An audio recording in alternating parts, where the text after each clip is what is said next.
Shalom अलैकुम खावरीन।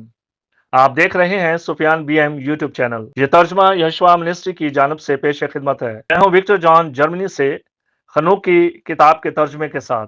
खनूक 10 बाब पहली आयत से, फिर बुलंद दोबाला और मुकद्दस ने फरमाया और उबरीएल को लिमक के बेटे के पास भेजा और उससे कहा, नुआह के पास जाओ और मेरे नाम से उसे कहो, अपने आप को छुपा लो और उसे उस इंजाम की खबर दो जो करीब आ रहा है कि पूरी जमीन तबाह हो जाएगी और एक तूफान आने वाला है जो पूरी जमीन को लपेट लेगा और जो कुछ उस पर है उसे तबाह कर देगा।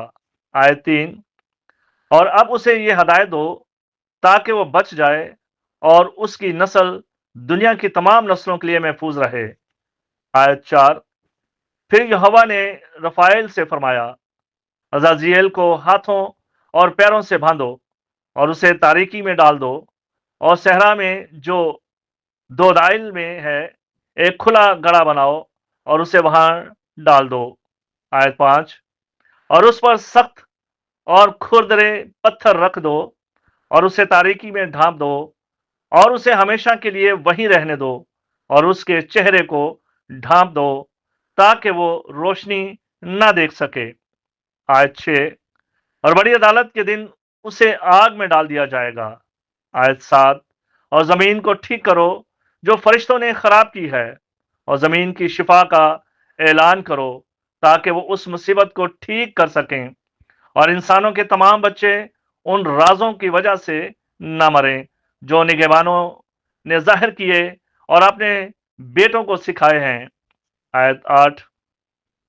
और पूरी जमीन अजाजेल के सिखाए गए कामों से खराब हो चुकी है और तमाम गुनाह उसी से मंसूब करो। आयत 9।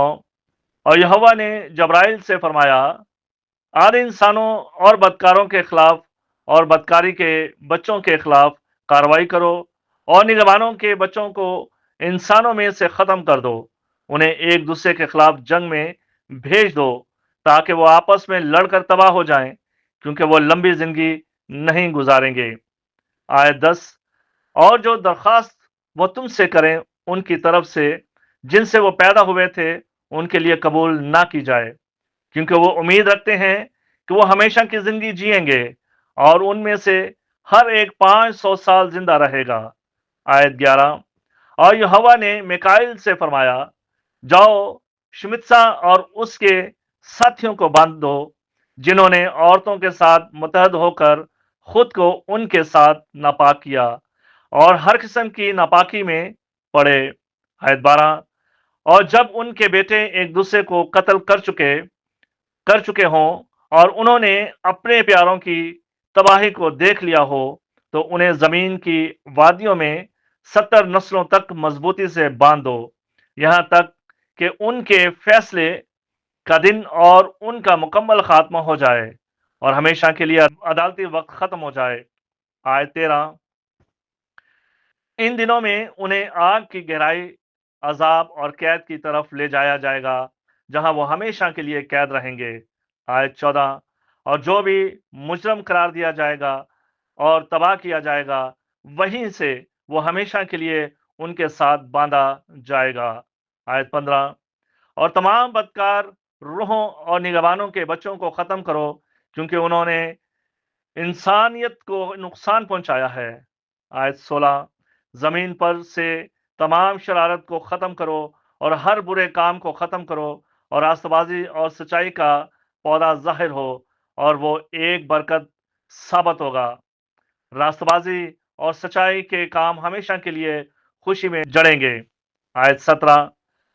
और फिर तमाम रास्तबाज बच जाएंगे और हजारों बच्चों को जन्म देंगे और अपनी जवानी और बुढ़ापे के तमाम दिन सुकून में मुकम्मल करेंगे। आयत 18। और फिर पूरी जमीन रास्तबाजी में जोती जाएगी और दरख्तों से भर जाएगी। आयत 19। और हर किस्म के खूबसूरत दरख्त उस पर लगाए जाएंगे और उस पर अंगूर की बेलें लगाई जाएंगी और जो अंगूर उस पर लगाए जाएंगी वो कसरत से अंगूर देगी और जो बीज उस पर बोया जाए हर पैमाना 1000 पैदा करेगा और जैतून का हर पैमाना 10 प्रेस तेल देगा। आयत 20 और तुम जमीन को तमाम जुल्म, तमाम बेइंसाफी, तमाम गुनाह और तमाम शरारत से पाक करो और हर नापाकी जो जमीन पर की गई है उसे खत्म करो। आयत 21 और तमाम इंसान की औलाद रास्तबाज बन जाएगी और तमाम कौमें मेरी इबादत करेंगी और मेरी हम करेगी और सब मेरी परस्तिश करेंगे और जमीन पर नापाकी, गुनाह, सजा और अजाब से पाक हो जाएगी और मैं फिर कभी उस पर सैलाब न भेजूंगा, नस्ल दर नस्ल हमेशा के लिए। आमीन। बारुक हाशेम।